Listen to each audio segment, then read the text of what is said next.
This movie is about the DGT960 chess timer, but it's also to be used for other games like drafts and checkers and Go, but also you can use it on multiplayer games like Risk, Scrabble, Rummy Cup, etc.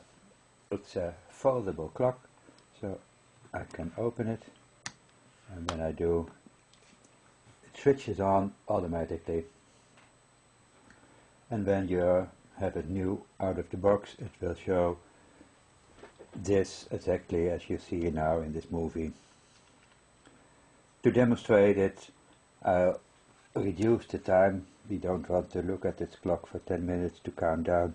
So the 5 minutes I can use the minus button to decrease the time, and it goes faster and faster the longer I hold this button. So I'm very quickly over the time I want, so I use the plus button again to get my 10 seconds.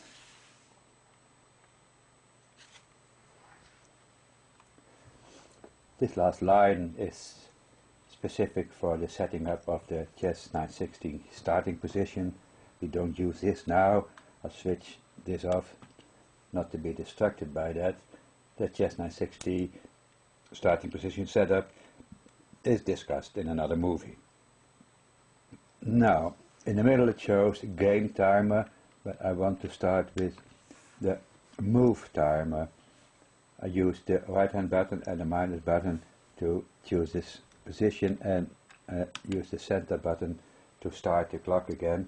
When I push one of the player buttons, the other clock is running, and when the player has done his move, he can push his button and the clock goes back to the starting position. In this case, every time it goes back to 10 seconds. Means you have 10 seconds for every move, and when you use up your time, the clock will show a flag. It would be nice when you get a warning when you have 5 seconds left.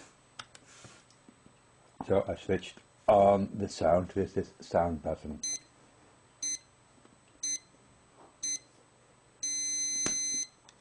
This kind of timing would be very good for multiplayer games like Scrabble, Rummy Cup, or whatever. So, but when you have a two-player game like chess or checkers Go, then it would be good to use the game timer. Switch the Chess 960 features off, and I use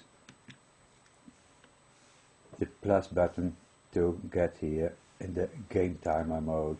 I leave the other features 10 seconds. So I start the clock with the center button. When I push one of the player buttons, the other one is counting down.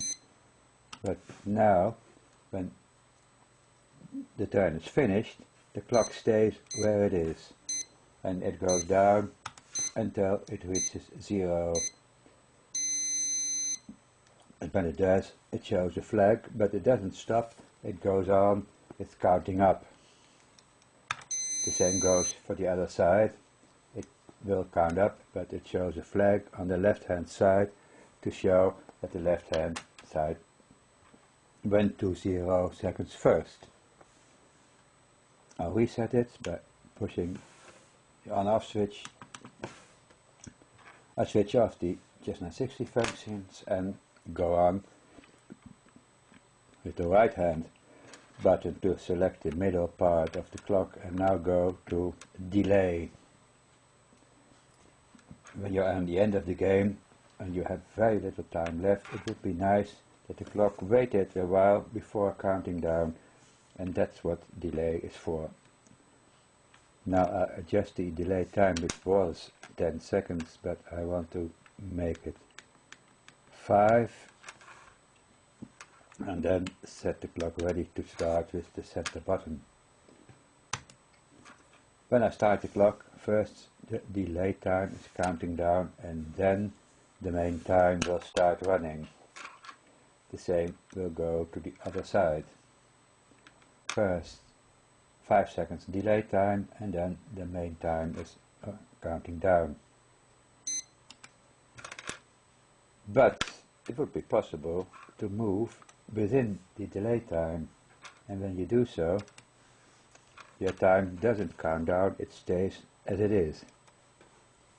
But sometimes you are so quick you can do this very much within the delay time, so you don't use all your time.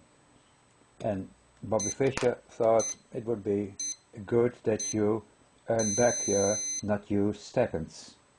So Bobby Fischer propagated the Fischer bonus mode. So you will earn back your not used delay seconds. I'll reset the clock again. I use the right hand button to select the middle field of the clock, and I use the plus button to select bonus here. I'll leave these 5 seconds bonus time. Now remember that bonus is really the same as delay when you use all your time. It only differs when you are quicker than the bonus or delay time. In bonus you get your rest of the seconds, you get them back, and delay time they are lost. So I set the clock ready to start, and when I push one of the player's buttons in delay mode, the clock would wait before it's counting down. In bonus time it adds the seconds before you start. So in this case 5 seconds for each player are added, and when you push your button these are added again. Now White uses more than 5 seconds, so he's under 10, but when he pushes the button he will earn his time back. But the left player is quicker and the right player is quicker too than 5 seconds, and when you do so you can see that the time adds up. You get more time each time you push your button within the 5 seconds. So you can increase your time by playing very quickly.